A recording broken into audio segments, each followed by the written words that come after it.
Hi, Rebecca. Hi, Mike. How you doing? I'm awesome. How about yourself? Great. It's great. so good to be back again together again. It is. Thank you. You know, when I took the leadership journey, it was very interesting to hear the different people tell their stories and what they planned to do once they got out. Yes. But I have no clue as to what happened to them once they went back to their companies.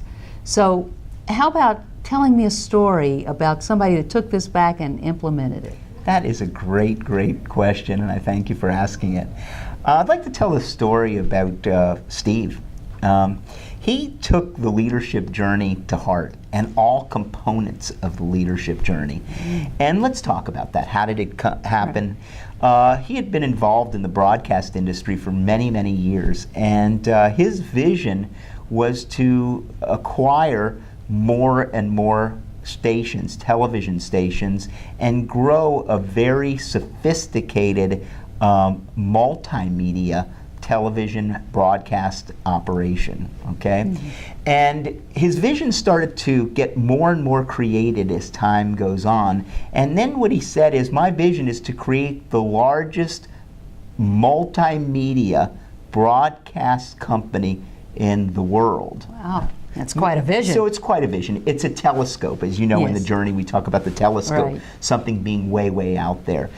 And so what he did was implement all components of the leadership journey to make that come alive. So what are some of the things he did?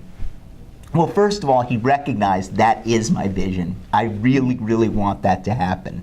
And what was kind of interesting is the company that he was leading it from had just come out of bankruptcy.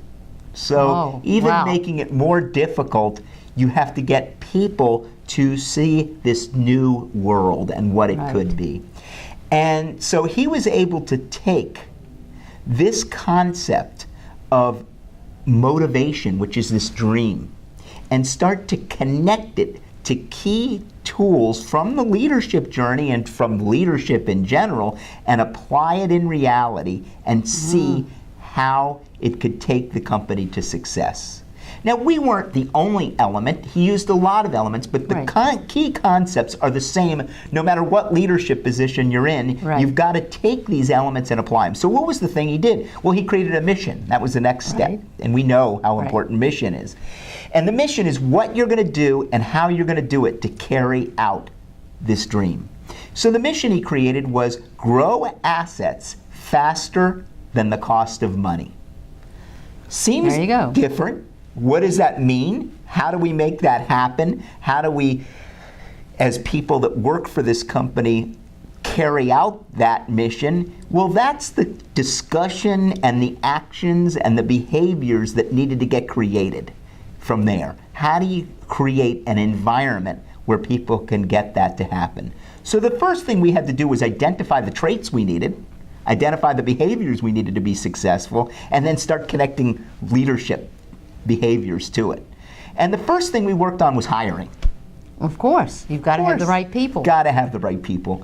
We had a small group of people, and we knew the company was going to grow. They just had come out of Chapter 11. And the area they were going to grow in was the thing that was going to create the engine of growth, which is mainly in sales.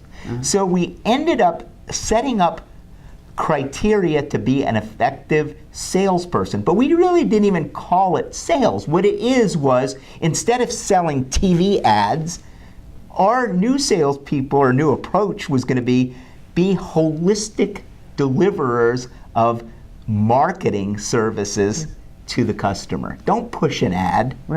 Develop a holistic multimedia solution for your customer. What does it mean to be a multimedia person? Well, what it means is to not only sell an ad, but listen to the customer, listen to what their needs are, listen to what can help them the most, and if they need a social media campaign, a newspaper, a magazine or a publication, a billboard advertisement, or an ad as well, you package everything together.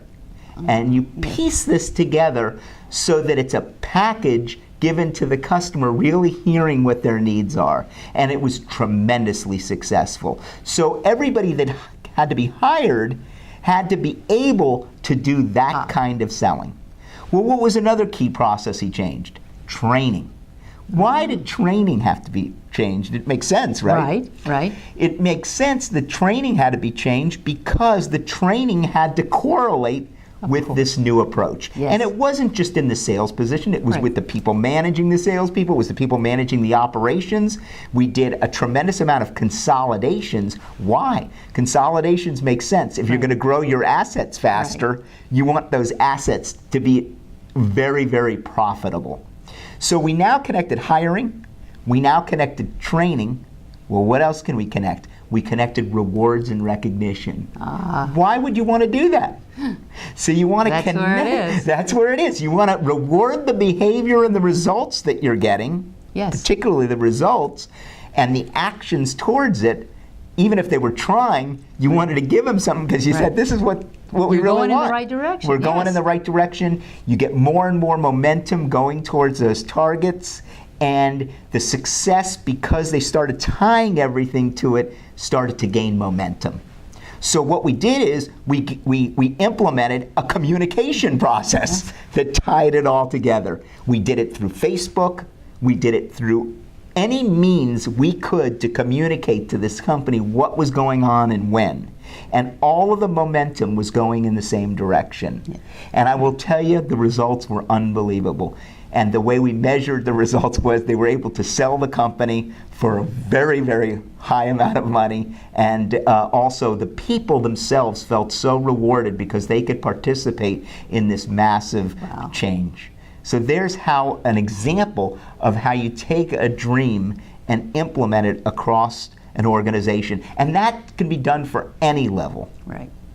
This is amazing. This is such a great story. Thank you. And the key was that focus. It really was. You've got that telescope, you've got that far out vision, and then you just march it back down to every single aspect of what you're doing. Exactly. And as long as that's congruent, you're there. You're there, and it really works. I love you so it. much. Thank you. Thanks for the story. You're welcome, and great being with you again, Rebecca.